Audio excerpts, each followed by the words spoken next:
ओकर ससुराल में सास ससुर के ताना बाना, दिरानी के ताना बाना, जेठ जेठानी के ताना बाना, गांव बस्ती के ताना बाना सुने लगे।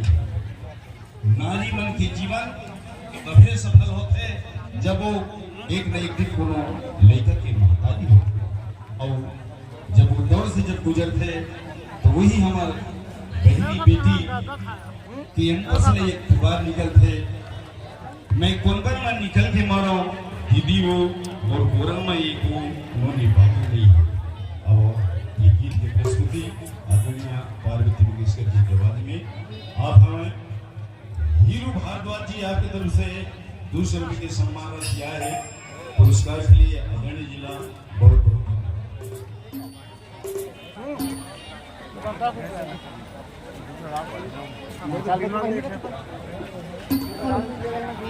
हेलो जी।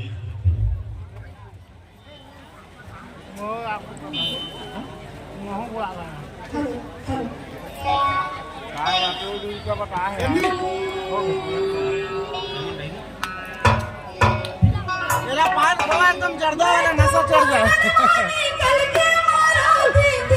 सब बढ़िया भैया, सब बढ़िया भाई। नारी कहर मारता है भाई।